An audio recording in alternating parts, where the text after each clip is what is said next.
अंबेडकर अंबेडकर अंबेडकर कहते कि अगर इतना बार भगवान का नाम ले लेते तो 7 जन्मों तक स्वर्ग मिल जाता। और ये सरकार ज़्यादा दिन तक टिकाऊ नहीं है। भारतीय जनता पार्टी एनडीए की सरकार, हमारे नेता तेजस्वी यादव जी बिहार का मुख्यमंत्री कब का बन गए होते, सिर्फ और सिर्फ भाजपा से हाथ मिलाना था। और हमारे साथ राजद के जिला प्रवक्ता चंदन चौधरी जी हैं। चंदन चौधरी जी, सबसे पहले तो आपका स्वागत है हमारे चैनल। बहुत दिनों के बाद आपसे बात हो रही है। जी धन्यवाद, आपको भी आफ्ताब जी बहुत बहुत धन्यवाद। चंदन जी, क्या लगता है कि जिस तरीके से बिहार में राजनीतिक उथल पुथल चल रही है, एक तरफ नीतीश जी को आप लोग बुलावा भेज रहे हैं और दूसरी ओर भाजपा वाले कह रहे हैं कि इन लोगों का कोई काम ही नहीं बचा है, खाली बुलावा भेजेंगे, इससे कोई मतलब नहीं बनता है। बिहार में एनडीए की सरकार थी, है और रहेगी। देखिए, हम लोग किसी को बुलावा नहीं भेजते हैं, जिनको आना होता है खुद चल के आते हैं, है ना। और हमारी पार्टी, आप लोगों ने देखा बिहार विधानसभा चुनाव था, उस समय जब जनता ने जनादेश आया तो सबसे बड़ी पार्टी बिहार में बन के उभरी और जनादेश हम लोगों का सबसे मजबूती से रहा। लेकिन ये कहिए कि राष्ट्रीय जनता दल नीति सिद्धांत के साथ कभी समझौता नहीं किया। आज हमारे नेता तेजस्वी यादव जी बिहार का मुख्यमंत्री कब का बन गए होते, सिर्फ और सिर्फ भाजपा से हाथ मिलाना था।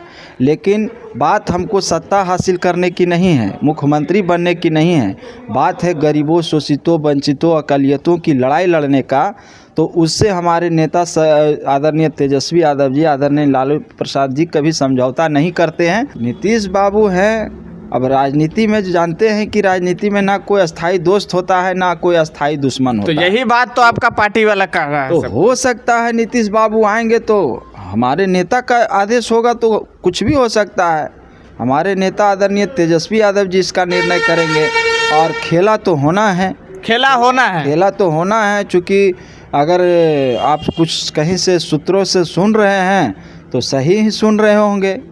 खेला तो होना है, हमारे नेता कहे थे कि खेला होना है, तो खेला तो होगा ही, आज हो कल हो, लेकिन होना है, ये तय है। चुनाव से पहले होगा कि चुनाव के बाद होगा, कि नए साल में हो जाए? चुनाव से पहले होना है। चुनाव से पहले, चुनाव के बाद क्या होगा? चुनाव के बाद तो परिणाम ही आएगा ना। हाँ। चुनाव से पहले होना है। बिहार से लेकर के केंद्र की सरकार तक के हम लोगों की निगाह है। हाँ। और हम लोगों का नज़र है। बस अब देखते जाइए, समय का इंतज़ार कीजिए। स्थिति परिस्थिति सरकार सब बदलेगी और ये सरकार ज़्यादा दिन तक टिकाऊ नहीं है। भारतीय जनता पार्टी एनडीए की सरकार, हमको नहीं लगता है कि 5 साल ये चला पाएगी। बहुत जल्दी उसका सरकार गिर सकता है। कहाँ का, मतलब कि केंद्र की सरकार का या बिहार की सरकार? केंद्र की सरकार भी खतरे में है, बिहार की सरकार खतरे में। यहाँ वेंटिलेटर की सरकार है, समझे, बैसाखियों की सरकार है। केंद्र की सरकार खुद बैसाखी पर खड़ी है, भाजपा एनडीए। तो एक तरफ एक अमित शाह जी का एक वीडियो वायरल होता है, गृह मंत्री अमित शाह जी का, अंबेडकर अंबेडकर अंबेडकर कहते कि अगर इतना बार भगवान का नाम ले लेते तो 7 जन्मों तक स्वर्ग मिल जाता।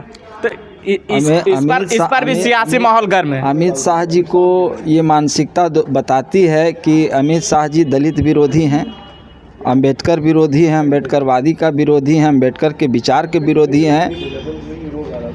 चित्र पर माला और जुबान पर ताला लगाना, ऐसा नीति नहीं होना चाहिए। दलितों के अगर सबसे बड़ा इस सदी के भगवान है तो बाबा साहब भीमराव अंबेडकर हैं। और हमारे समाज में, दलित समाज में जन्मे महापुरुष बाबा साहब डॉक्टर भीमराव अंबेडकर को अमेरिका जैसे देश ने सूर्यपुत्र कहा।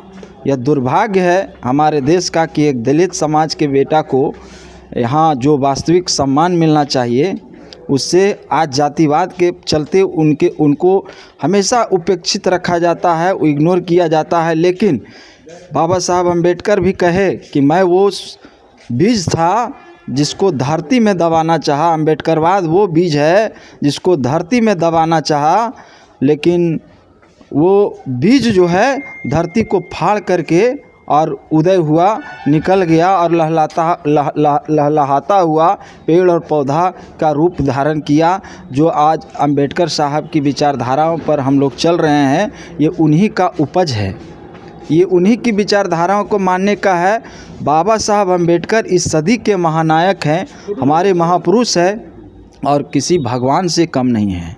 बस इतना कहेंगे कि बाबा साहब अम्बेडकर ही इस सदी का कलयुग नहीं, यह कलम युग है। और कलयुग के भगवान हमारे बाबा साहब भीमराव अम्बेडकर हैं, जिन्होंने खुद रो करके हमको हंसना सिखाया और हमें मान सम्मान और कुर्सी पर बैठने का अधिकार, बोलने का अधिकार दिया। इसके पहले कोई हम लोगों को बैठने देता था क्या जी? खटिया पर नहीं बैठने खटिया दिया। पर बैठने नहीं देता था। आदरणीय लालू प्रसाद यादव जी, जिन्होंने सामाजिक न्याय की लड़ाई लड़े और बिहार में भूपटल पर उतारने का काम किया, जो खटिया पर बैठाने का काम किए, हमारे पुरोधा हैं, सामाजिक न्याय के पुरोधा हैं आदरणीय लालू प्रसाद यादव जी। तो ये थे देखिए राजद के जिला प्रवक्ता चंदन चौधरी जी, जिन्होंने बाखूबी से बताया कि बिहार की राजनीति में क्या कुछ हो सकता है। बातों से कहा तक सहमत है। अगर इस वीडियो को यूट्यूब चैनल पर देख रहे हो तो हमारे चैनल को सब्सक्राइब कर लीजिएगा। अगर इस वीडियो को फेसबुक पेज पर देख रहे हो तो हमारे पेज को फॉलो कर लीजिएगा। कमेंट बॉक्स में अपनी प्रतिक्रिया जरूर दें।